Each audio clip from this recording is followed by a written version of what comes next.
तो उनके लिए भी ये वीडियो बहुत इंपॉर्टेंट होने वाली है। और उनके लिए तो बहुत ज्यादा इंपॉर्टेंट है जो गवर्नमेंट जॉब की तैयारी कर रहे हैं और आने वाले भविष्य के हमारे सरकारी कर्मचारी होंगे। तो दोस्तों साधारण सी बात है कि डियरनेस अलाउंस इसका फुल फॉर्म होता है डीए का। डियरनेस माने महंगाई, अलाउंस माने भत्ता। इतनी बात सब आपको समझ, सरकार ने इतना डीए इंक्रीज किया उन्होंने, तो ये खुशखबरी आपको भी मिल सकती है यदि आप मन लगा करके पढ़ाई करेंगे तो। बाकी फालतू के काम आपके चलते रहेंगे, फेसबुक व्हाट्सएप इंस्टाग्राम करते रहिए और डीए की न्यूज पढ़ते रहिए, उससे कोई फर्क पड़ना नहीं। अब दोस्तों डीए सैलरी में कैसे इंक्लूड होता है, देखिए मैंने पिछली वीडियोस जितनी बताई पे कट रही वो बात ही बात है, लेकिन यहां से यहां पर तो पहुंच ही जाएंगे। दोस्तों एक बात और मैं आपको बताना चाहूंगा कि जब आप यहां पर होते हैं ना XYZ की श्रेणी में, तो आपको ऐसा लगता है कि मुझे हर चीज की जरूरत है लेकिन मैं कुछ भी मैनेज नहीं कर पा रहा। आपको फोन भी चाहिए होता है, अच्छे कपड़े भी चाहिए होते हैं, गाड़ी भी चाहिए होती है, क्योंकि आप दुनिया में चारों तरफ देखते हैं, लेकिन आप मैनेज नहीं कर पा रहे हैं। दोस्तों सेक्शन उसी को कहते हैं जब आप यहां से यहां जाएंगे, आपके पास अच्छी जॉब होगी, अच्छी सैलरी होगी, आप हर चीज अचीव कर सकते हैं, लेकिन फिर आपको जरूरत ज्यादा चीजों की महसूस नहीं होती है, क्योंकि आपको जरूरी चीजों में और गैर जरूरी चीजों में अंतर करना स्पष्ट हो जाता है। और ये समझदारी जो विकसित कर लेता है वही स्टडी के साथ स्ट्रेटेजी के काम करके गवर्नमेंट जॉब। जय हिंद प्यारे साथियों, मैं अमन कुमार एक बार फिर आप सबका स्वागत करता हूं अपने YouTube चैनल ई पुस्तक पर। दोस्तों हमारा आज के वीडियो का विषय बहुत ही खास है सरकारी कर्मचारियों के लिए और उन बच्चों के लिए जो भविष्य में सरकारी कर्मचारी होंगे। दोस्तों हम लोग अखबार में अधिकतर आमतौर पर देखा करते हैं कि भारत सरकार ने या राज्य सरकार ने अपने कर्मचारियों का डीए बढ़ा दिया, महंगाई भत्ता बढ़ा दिया, इतने प्रतिशत बढ़ा दिया, तो इससे कर्मचारियों के अंदर तो बहुत खुशी होती है, लेकिन जो सरकारी कर्मचारी नहीं है उनको ये बातें या तो समझ में नहीं आती या उनको ये लगता है कि गवर्नमेंट जॉब बहुत अच्छी होती है, उसमें ये हमेशा कुछ बढ़ता रहता है वेतन में। तो वही क्या बढ़ता है, कैसे बढ़ता है, ये मैं आपको समझाना शुरू करूंगा। आज बहुत आसान तरीके से समझा दूंगा, समझ में भी आप सबको आ जाएगा। जो सरकारी कर्मचारी उसमें से अधिकतर लोग जानते हैं, हो सकता है जो नए आए नए कर्मचारी हो उनको ना जानकारी हो, तो उनके लिए भी ये वीडियो बहुत इंपॉर्टेंट होने वाली है। और उनके लिए तो बहुत ज्यादा इंपॉर्टेंट है जो गवर्नमेंट जॉब की तैयारी कर रहे हैं और आने वाले भविष्य के हमारे सरकारी कर्मचारी होंगे। तो दोस्तों साधारण सी बात है कि डियरनेस अलाउंस इसका फुल फॉर्म होता है डीए का। डियरनेस माने महंगाई, अलाउंस माने भत्ता। इतनी बात सब आपको समझ में आ गई होंगी कि इसे हम लोग महंगाई भत्ता कहते हैं। अब सरकार ये कैसे तय करती है कि 4% बढ़ाना है या 3% बढ़ाना है, इसको तय करने के लिए बहुत सी साधारण सी बात है। श्रम एवं रोजगार मंत्रालय भारत सरकार का एक इंडेक्स होता है जिसको हम AICPIN कहते हैं। इसका फुल फॉर्म है all India consumer price index number, यानी कि इसको फुल फॉर्म से आपको समझ में आएगा ये एक तरह का नंबर होता होगा, यानी कि एक इंडेक्स के कुछ नंबर है, उसके थ्रू गवर्नमेंट ये तय करती है कि इसके सापेक्ष हमें डीए देना। अब इन नंबर का डीए से क्या रिलेशन है ये मैं आपको समझाता हूं। देखिए मान के चलिए कि AICPIN यानी कि ये इंडेक्स है, तो इंडेक्स होगा तो इसमें 1 2 3 4 करके ऐसे इंडेक्स बनता है, ये हमारा डीए परसेंट है। तो ये मान के चलिए इसमें एक शीट होगी जिसमें कुछ नंबर होंगे, मान चलिए कि 125 124 123 122, ये डीए इंडेक्स घटते हुए क्रम में होता है। ये बात आप जान लीजिए, जो AICPIN का इंडेक्स होता है घटते हुए क्रम में होता है। तो मान के चलिए कि 2016 का इसका रैंक था 125, 2017 में ऐसा था, 2018 में 23 था, 2019 में 22 था। हम लोग ये देख रहे हैं कि ये घटती हुई संख्या है, तो इस इंडेक्स में अगर घटौती होगी यानी कि ये इंडेक्स कम होगा तो डीए हमारा बढ़ जाएगा, यानी कि इसका विपरीत काम करता है। ये गिरता है तो डीए बढ़ता है। मान के चलिए आसान भाषा में आपको समझाता हूं कि 2016 में अगर इसके 125 पॉइंट थे तो सरकार हमको 30% मान लीजिए डीए दे रही थी 2016 में। अब बात करते 2017 में, तो 2017 में 1 पॉइंट माइनस हो गया, तो मान लीजिए डीए महंगाई दर के हिसाब से सरकार अपनी स्वेच्छा के अनुसार इसको मान चलिए 2% यहां पर इसने बढ़ा दिया, यानी कि प्लस में ऊपर जा रहा है, तो ये 32% हमारा डीए 2017 में हो गया। सीधी सी बात है, अगर ये माइनस में होगा तो डीए हमारा प्लस में होगा। बस इससे ज्यादा आपको समझने की जरूरत नहीं है, वरना आप अर्थशास्त्री बन जाएंगे और मैं अर्थशास्त्री हूं भी नहीं। जो नॉर्मल सा डीए का कैलकुलेशन होता है AICPIN इंडेक्स के through, all India consumer price index number के थ्रू, इसके पॉइंट जब गिरते हैं तो डीए हमारा इंक्रीज होता है, ये गवर्नमेंट हमारी तय करती है। ठीक, आपको समझ में आएगा, यानी कि AICPN गिरेगा तो डीए हमारा इंक्रीज हो जाएगा। जो 3% 4% बढ़ता है वो इसी इंडेक्स के ऊपर निर्भर करता है। उम्मीद करता हूं कि आपको ये बात बहुत आसानी से समझ में आ गई होगी कि डीए कैसे इंक्रीज होता है। दोस्तों, डीए इंक्रीमेंट की जब न्यूज आती है अखबारों में तो बहुत से ऐसे लोग होते हैं जो सरकारी रोजगार से जुड़े हुए नहीं होते हैं, या बहुत से ऐसे लोग होते हैं, लोग बच्चे ही कह सकते हैं, कि जो गवर्नमेंट जॉब की तैयारी कर रहे होते हैं। दोस्तों, गवर्नमेंट जॉब जो होती है वो आप ये समझ लीजिए कि एक गरीबी की रेखा के नीचे जो लोग गुजर बसर कर रहे हैं, ये मान के चलिए कि गरीबी की रेखा है, गरीबी रेखा है ये, तो X Y Z लोग यहां पे हैं और X1 Y1 Z1 लोग यहां पर हैं। ये जो लोग हैं इनको यहां से यहां पर पहुंचाने का यदि कोई काम कर सकता है तो वो एक गवर्नमेंट जॉब ही कर सकती है, इसके अलावा दूसरा ऑप्शन कोई नहीं है। और गवर्नमेंट जॉब आपको सिर्फ पढ़ने से मिलेगी, स्टडी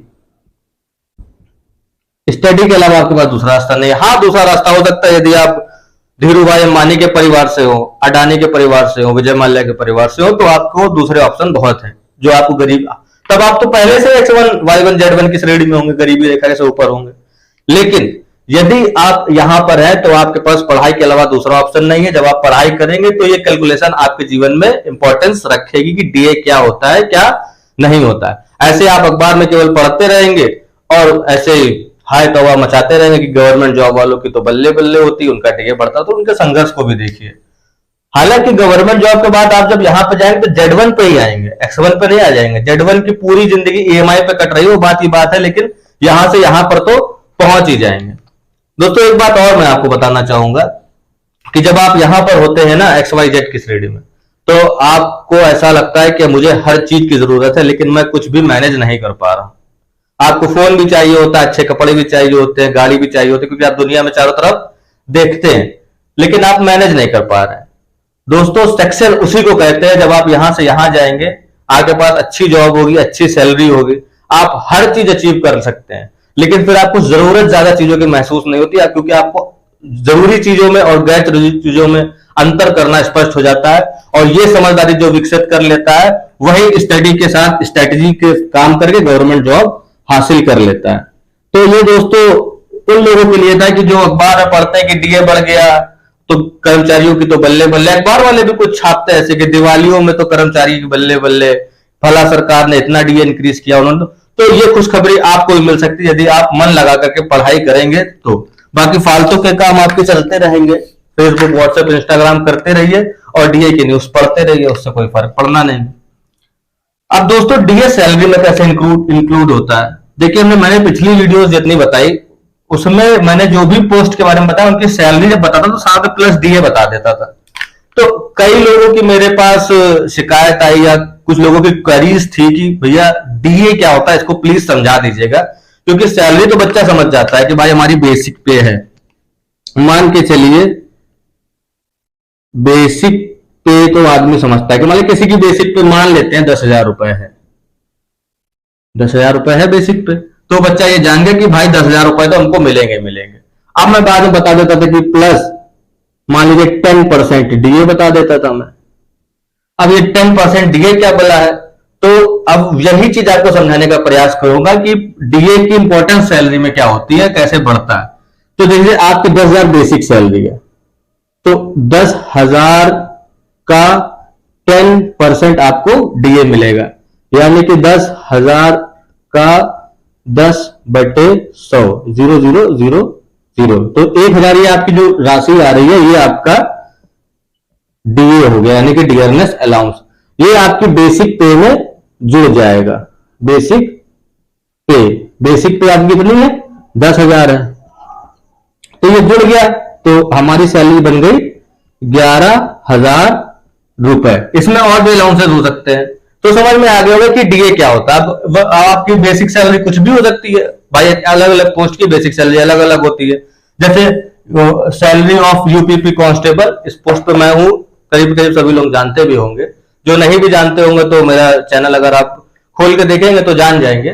तो इसमें भी इसकी बेसिक सैलरी 21,700 होती है। मैं आपको समझाता हूँ, उम्मीद करता हूँ कि डीए का पूरा प्रोफार्मा आपको समझ में आ गया होगा। इसमें बहुत सारे अलाउंसेस होते हैं, जैसे एचआरए हो गया वगैरह, ये अलग अलग पोस्ट में मिलकर के अलग अलग सैलरी लोगों की बनती है।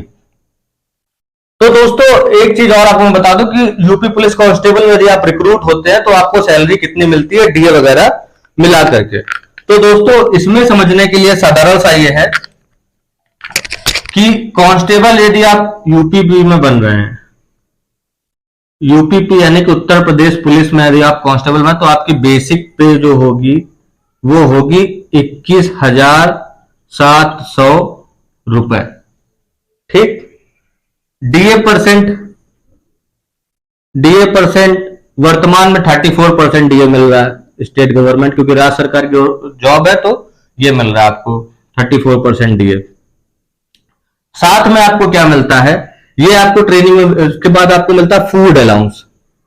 फूड अलाउंस होता है पौष्टिक आहार भत्ता, जो कि इस समय शायद 1775 रुपए है कांस्टेबल का, 1775 रुपए है। फिर एक आपको एक वॉशिंग अलाउंस मिलता है, जो यूनिफॉर्म आपकी जो होती है वर्दी, उसकी धुलाई का भत्ता मिलता है, ये होता है 188 रुपए।